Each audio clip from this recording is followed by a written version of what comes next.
Good morning from Santiago. So we're about 30 minutes into our drive out of the city in Santiago right now. I have just been doing some work and I'm in a really good creative flow state right now. So sorry I haven't really been recording, but we are now going to Starbucks grabbing a coffee, and we found a grocery store because girlies need to grab some snacks. We are going on an adventure today. Coffee secured, some snacks secured. We got to speak English with someone in the grocery store. That was nice. We forgot to put the tags on the fruit. That is something that they do down here. I thought it was maybe just one grocery store. I think it's all of them. You tag your fruits and vegetables, but not all of them actually. That's not true, because we were trying to take a pepper the other day at the grocery store and someone came up and kind of giggled at us and said, no, not that one. I was like, oh, okay. But we are just about to hit the road now. So I want to say it's another hour and a half. We're going to it looks like the most magical blue lake. I'm super excited. So let's see if it's as beautiful as the pictures show that it is. I'm going to do my makeup while we're driving, but this is literally a brand new rental car. I have to take the plastic wrap off. Also, go off, Chile. You're gorgeous. Okay, I've recently realized that not everyone feels comfortable renting cars in foreign countries, but honestly, this was so seamless. The drive has been gorgeous so far. We're just trying to figure out exactly how to get into the lake. We're almost at the lake, and there's a bunch of people that are in safety vests. I don't know, they look important. We were getting a no, so I think we walk from here. I'm hoping we walk from here. We're gonna go chat with someone though and hope that we can get some more direction. It's giving the valley from home for me with the trucks. If you're familiar with the valley, a little bit out of breath, which is funny because we're walking up a road. A very well-maintained road, I will add. If you are Canadian, because I feel like you always read road reports and people are like, the road's so bad. Like, and I'm like, have you driven in Canada on Canadian back roads? You really do need 4x4 then. I really have ripped things off vehicles, but this. The grader was out. Yeah. The grader was literally out. We followed a grader today. I was like, okay, so this is so much better than any FSR at home. Yeah. Yeah, no, this has been lovely. It's also so beautiful. I'm a bit too warm. And tell me just with the views, it's gorgeous. I think that this park is open just to tourism, outdoors on the weekends, and then I think they mine during the week. Yeah, so it's like closed Saturday, like closed Monday through Friday, but you could park back behind the gate and just walk a couple kilometers on the road. Okay, I want to say it's a 2-kilometer walk here. I'm going to show you the view. She's stunning. We are here. She's fantastic. We are on a road, so you can kind of see we're just walking along said road and said, like, excuse me, I'm sorry. Beautiful. I'm also gonna add, we're not in Patagonia. I feel like when everyone comes to Chile, they all go to Patagonia, and don't get me wrong, it's on my list. I'd love to go. But do you see her?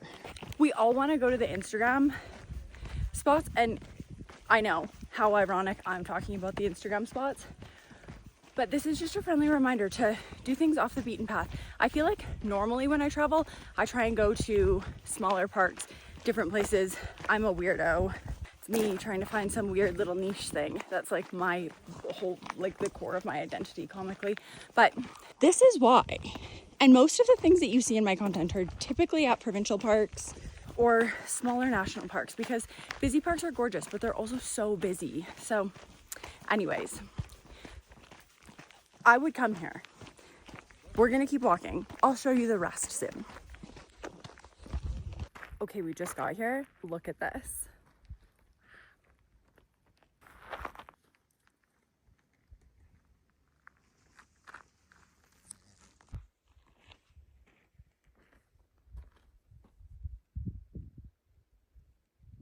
Never felt cooler in my entire life. You ready? Zip off pants, but not an awkward mom-like short.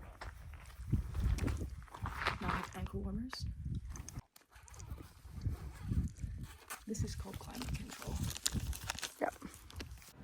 My favorite thing going back through this video is it's really just a bunch of videos of this park and me going, look at how beautiful this is. Again, like, can we just, she's magnificent. We really found this on a map and it said it was going to be closed. It's the post-adventure add-ins for me, but a couple things about this adventure, and I feel like these things apply to everything, is we found a couple reports saying that the park was closed, but then we found a few other reports saying it wasn't. So don't believe everything you read online. And then with that, we read so many reports of people that were like, oh my gosh, you need a lifted four-wheel drive vehicle. And I'm gonna give back a little bit of the gears here. She was very concerned about us having enough clearance, and I was like, girl, we're Canadian. Like, I think we're probably fine. And she was worried, so we did get an SUV that had a bit more clearance. We could have got there in a car. There were so many small cars that did make it there. Just keep in mind the type of person that leaves a review, and this is not a slight to people that leave reviews at all, but typically people will leave reviews typically if they've had a really negative experience. Often people don't leave reviews if they've had a good experience or if it was something completely out of the norm for them. So if they're not used to driving on back roads at all, that would have felt very different for them. But if you are used to driving on back roads, then it's not going to be a super out of the norm experience for you. So I guess this is just like my gentle bit of encouragement, because I assume my audience is fairly outdoorsy here. If you're outdoorsy, you're used to driving on back roads, things like that, just be, I guess, know that when you read the report. So if people are saying 4x4 needed, but they're not saying road was washed out, I popped a tire, like, you don't see those things, there's a good chance it was just like an out of the norm experience. I'm saying all of this to say, don't let those things stop you. Don't let one person saying that the road could have been bad or one person saying that a park could have been closed, anything like that, stop you. The other thing about going to the mountains or going on an adventure to the mountains is I always go with there could be a plan B. We might not make it on our plan A, but you're already in a beautiful mountainous area. So your plan B is like not gonna be terrible, you know? So even if you do have to pivot, if that one place wasn't open or something like that, you can usually pivot to an equally epic adventure. Okay, we just got back to the car and it's not well marked. There's not a lot of signage here. It's kind of confusing, but we just had a whole bunch of people come and ask us. You can see it.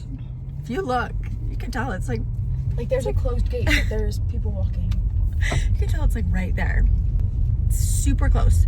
In less than 20 minutes of walking, you'll see the lake and then you keep walking. We walked for 3-4 hours maybe? Yeah. But we went like all the way to the other side. You can go for 20 minutes to at least see it. 100% worth it. We just gave a whole bunch of people directions, and whenever people help you in this, where we have been, we typically get we'll help you for tip. We go back to the car, we were like, why didn't we ask for a tip? We could have given them all the details and could have just made 20 bucks. Honestly, we should work smarter.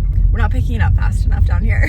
And in typical me fashion, we forgot to film an ending to this. We adventured the rest of the day, and then we stopped at the cutest little river spot on the way back and went back to the Airbnb because we were going to Valparaiso the next day. And I will save this story for another vlog. The day that we went to Valparaiso was also the day that we got robbed. So I will do a little story time with me in another vlog. We didn't get robbed in Valparaiso. We got robbed outside of Santiago. It's a long story. I will tell it in the next vlog. But that Urus rental car did end up getting tires slashed. We had to bring him back with the little donut on it. Anyways, come back for that one. I will do a little full story time at getting robbed in another country, because I laugh about it now because you have to laugh about it because some things just happen in life and we are okay. But thanks for coming along on an adventure with us, and we will see you in the next one.